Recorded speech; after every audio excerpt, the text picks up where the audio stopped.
Hello everyone. जैसे कि आप जानते हो आज सुप्रीम कोर्ट में दो बहुत बड़े मामले थे। एक जो था वो सुप्रीम कोर्ट में Devesh Sharma versus union of India का था, जो एक तरह से आप बोल सकते हो रिव्यू के तौर पे लगाया गया था। दूसरा जो केस था वो एमपी स्टेट मध्य प्रदेश सरकार की तरफ से, राज्य की तरफ से लगाया गया था, वो मामला था। दोनों का आइटम नंबर अलग था। अगर हम बात करते हैं देवेश शर्मा वाले केस की तो उसका 6 नंबर था, और ये दूसरा जो एमपी स्टेट का था उसका 23 नंबर था। दोनों केस में सुनवाई हो चुकी है। अभी अभी ये सुनवाई कंप्लीट हुई है। यहाँ पर आपको मैं कोर्ट रूम का सिनारियो दिखाती हूँ।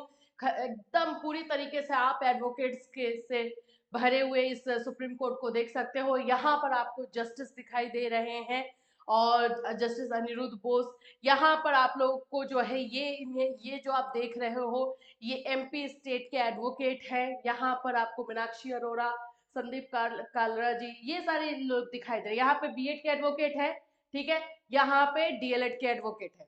अब बात कर लेते हैं, स्टार्ट करते हैं भाई। सबसे पहले तो जैसे ही स्टार्ट हुआ है कोर्ट, वैसे ही कोर्ट नंबर 6 यानी कि जो सॉरी कोर्ट नंबर 6 बोल रही हूँ, आइटम नंबर जो 6 है उसको विड्रॉ कर लिया गया। एप्लीकेशन यही दिया गया, स्टार्टिंग ही इसी से हुआ कि वी वांट टू विड्रॉ।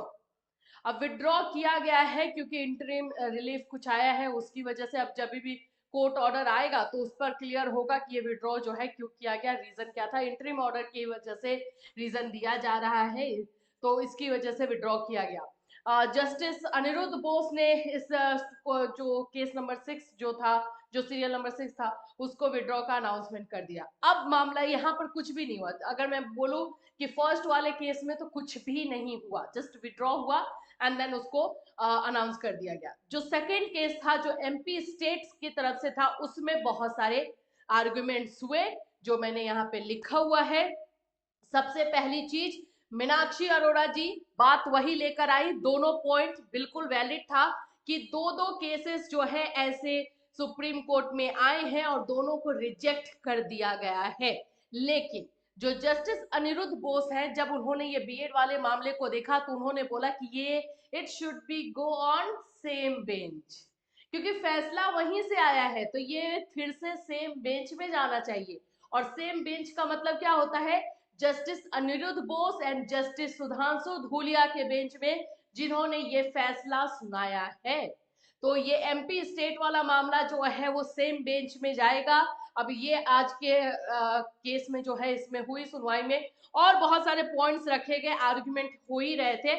यहाँ पर बोला गया है कि एमपी मध्य प्रदेश जो है, मध्य प्रदेश सीकिंग क्लैरिफिकेशन, जो 11 अगस्त 2023 को फैसला आया है उसमें क्लैरिफिकेशन मांग कर रही है, इसीलिए जो है ये केस को ट्रांसफर किया जाता है सेम बेंच में, यानी अनिरुद्ध बोस के बेंच और जस्टिस सुधांशु धूलिया के बेंच में। और आप देख सकते हो कि ये सेम बेंच नहीं था, है ना, तो इसको वहां पे ट्रांसफर किया गया। इसमें और भी बहुत सारी चीजें हुई हैं, जैसे मैं बता दूं कि मीनाक्षी अरोड़ा जी ने बोला कि काइंडली सर इसका जो नेक्स्ट डेट रखा जाएगा वो जो एमपी में सुनवाई हाई कोर्ट में होने वाली है उससे पहले रखा जाए, क्योंकि बिकॉज ऑफ दिस, इसकी वजह से जो है एमपी हाई कोर्ट वाला जो फैसला है वो रुका हुआ है, एडजर्न किया गया है।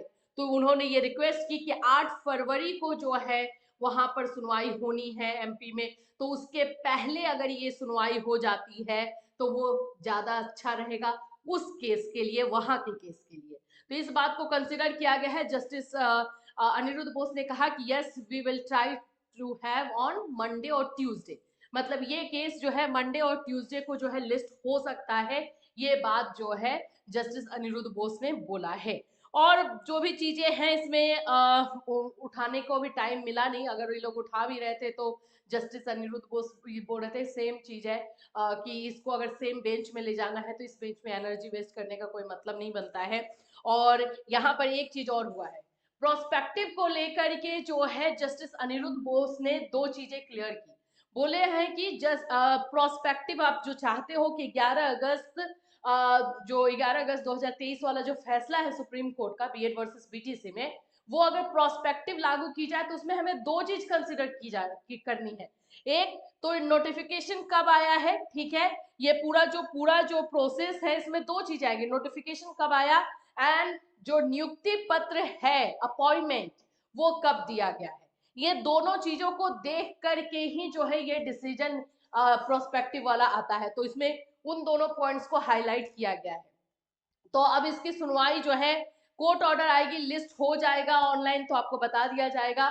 लेकिन जैसा कि डिस्कशन में हुआ, आर्ग्यूमेंट में हुआ, उसमें उन्होंने जस्टिस अनिरुद्ध बोस ने बोला है कि मंडे और ट्यूसडे को इसका हो सकता है, और ये सेम बेंच यानी कि अनिरुद्ध बोस के और जस्टिस सुधांशु धूलिया के बेंच में जाएगा, वहीं से इसकी भी सुनवाई आगे बढ़ाई जाएगी। तो यही अभी सुप्रीम कोर्ट में हुआ ताजा ताजा जो अपडेट है, मैं आपको पूरे क्लियर तौर पे बता दे रही हूँ।